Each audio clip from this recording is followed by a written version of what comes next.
Ayan mga bossing, so papunta ko ngayon sa garden. Ayan.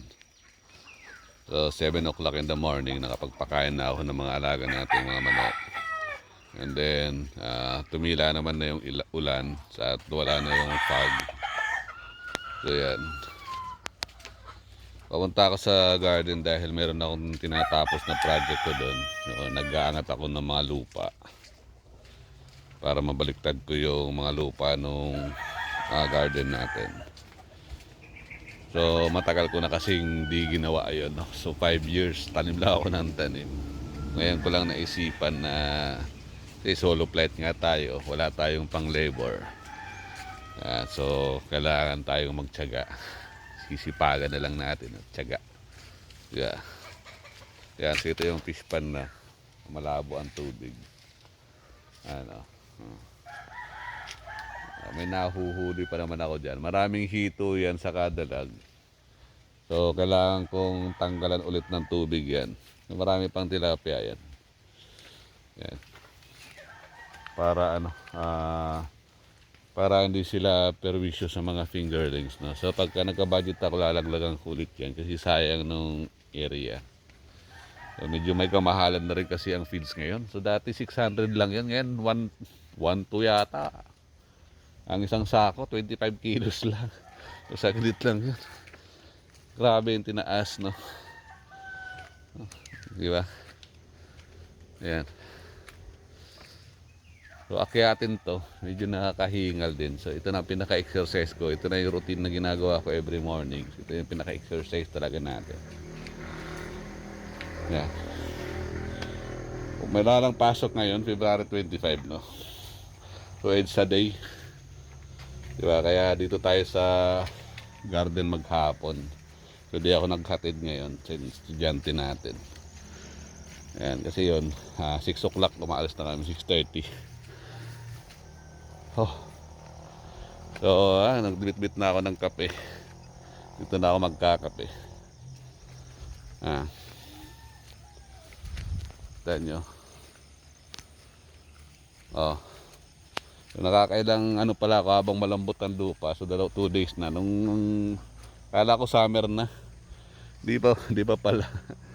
So, abutin na rin naman yun kasi habang malambot pa yung lupa, no? So yan na palang natatapos ko. 1, 2, 3, 4, 5, no? So meron pang kalahati. Mga kalahati pa lang. Ayan, so yung update ng ating garden. So ipilitin ko itong matapos ngayong week na ito para matamnan ko na, no?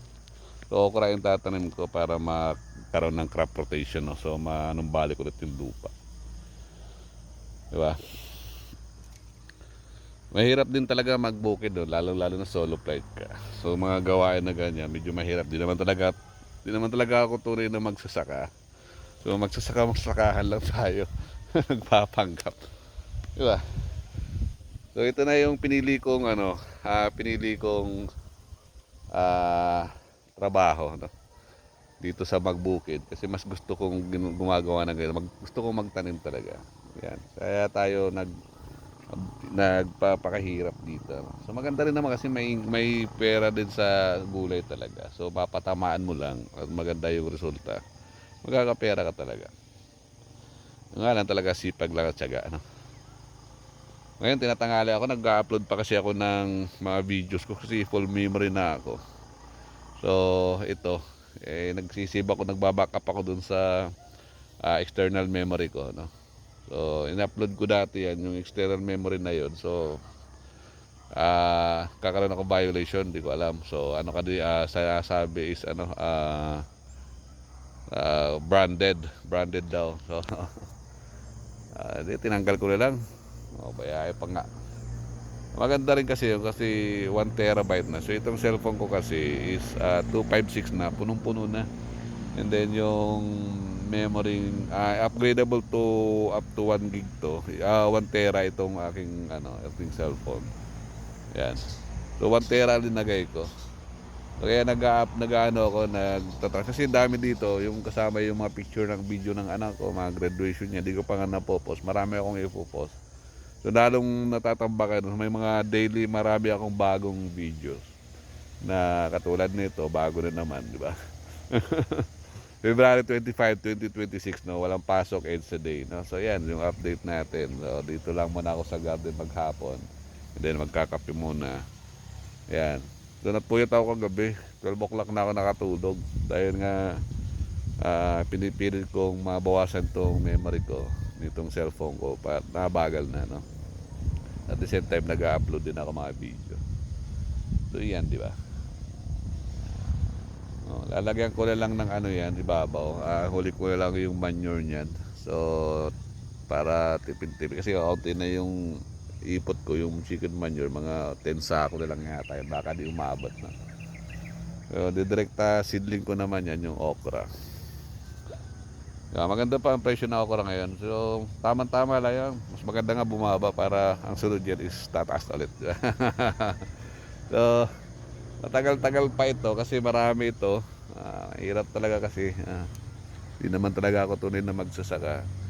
So hindi ako sanay magbungkal ng lupa, no? So, gusto ko magtanim na ako na magtanim pero magbungkal ng lupa hindi ako sanay. So, nagagawa ko naman kahit pa paano. Nakakaano lang ako, isang haba, minsan dalawa pagkasinipag-sipag, no? So pag mahaba ang oras, kasi pag umuulan natitigil din tayo kasi ayoko naman nagpapaulan, no?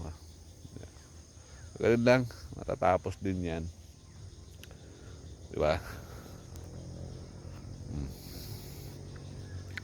Kailang update natin mga bossing, ha. So kung nagustuhan mo naman ang video natin, nagpapakita ako ng buka. Tinuloy-tuloy ko na ang pag-upload ng video. Baka sabihin niyo di ako nagpapakita ng mukha. Ayan, ha, tandaan niyo ang mukha na yan.